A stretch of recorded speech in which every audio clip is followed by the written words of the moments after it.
Wala ba kayong gasol mga ka-dreamers? Panoorin ninyo ito. Namangha talaga ako nang mapanood ko ito sa TikTok. Grabe kapag pala sinindihan niyang potato chips na Pringles ay mag-aapoy. Trending nga ngayon ito sa TikTok sapagkat gamit nga yung potato chips na kapag painit siya ng tubig. Wow! Abay, saktong-sakto mga ka-dreamers. May dala-dala nga pala ako na potato chips dito sa aming nabiling lupa. Saktong-sakto nga magluluto ako ng pamerienda sa mga nagtatrabaho. Wala akong dalang gasol tapos sa mga puno pa rito ay sariwa. Kaya naman kumuha muna kami ni mama ng 3 bato na gagawin nga naming DIY na kalan. Tapos ang igagato nga namin ay yung potato chips. Dahil iyong napanood ko nga ay nagpainit siya ng tubig. Ngayon naman ang gagawin ko, magluluto ako ng Nissin ramen. Bale, ang una ko nga ginawa ay kalan tapos isinukat ko nga gamit itong kaldero. Abay, masabi ko lamang mga ka-dreamers, bago pa pala ang kaldero ko na iyang kabibili ko lang.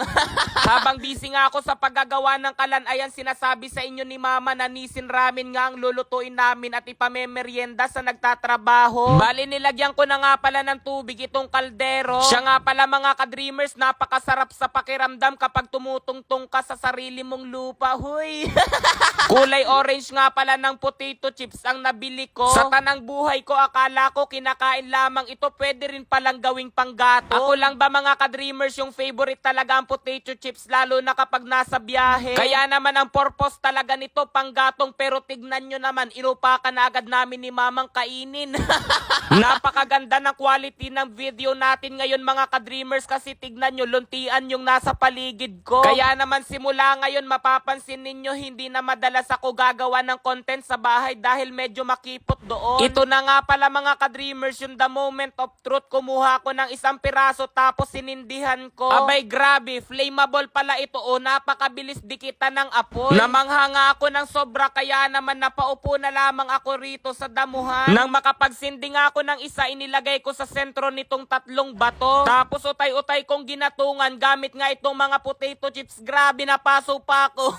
Abay, tingnan nyo naman mga ka-dreamers, napakalakas ng apoy. Kaya naman isinalang ko na nga itong kaldero na may tubig. Disclaimer lamang mga ka-dreamers, hindi ibig sabihin na nag-aapoy yung potato chips ay hindi naligtas kainin. Ang video po na ito ay for survival tips sapagkat may mga instances na nasa camping tapos biglang naging maulan ng panahon. Syempre mga basa ang kahoy noon kaya naman hindi mag-aapoy. Kaya naman kapag ang potato chips ay isa sa mga dala mong pagkain ay talaga namang makapagluluto ka pa rin. Abay, makalipas nga ang ilang minuto mga ka-dreamers, kumulo agad itong tubig. Kaya naman ipinaglalagay ko na nga itong 3 Nissin ramen. Medyo itinubog ko lamang gamit yung sandok tapos inilagay ko na rin itong mga seasonings. By the way mga ka-dreamers, paborito nyo rin ba yung Nissin ramen na mahalang? Abay, very satisfying nga itong kainin lalo na kapag maulan ang panahon. O diba ang galing gamit nga iyong potato chips na kapag luto tayo ng Nissin ramen. Wala nga pala akong dalang pinggan kaya naman dito na lang ako nagsandok sa baso. Sakto rin naman sapagkat may sabaw naman itong kakainin. Bali, ang sinasandok ko nga pala ay para sa mga nagtatrabaho. Nang makapagsandok nga ako, pinatigil muna sila ni mama tapos binigyan na nga niyang kutsara na disposable. Ang ipapartner nga pala namin dito ay iyan ngang gardenia. Tinapay nga pala lang ang kinakain ni mama dahil hindi nga siya mahilig sa mahala. Kaya naman tiis ganda raw muna siya. Ay naku po RJ, bakit diyan ka kumain sa kaldero tapos ang ginamit mong kutsara ay sandok? Dahil diyan humanda ka sa mga bashers mo. Grabe mama ko ba yan, parang naiinggit sa kanyang anak. Kaya naman pinasubo ko si mama kahit isa lang. By the way mga ka-dreamers, hindi naman po naapektuhan ang lasa ng Nissin ramen. Bali, ang naapektuhan nga lang ay palibot ng kaldero kasi tignan ninyo, kulay itim na. Grabe RJ, napakalaki ng bibig mo. Sasabihan ka na naman nila, ano ba yan, ang laki-laki ng bibig mo? Sing laki ng pangarap ko.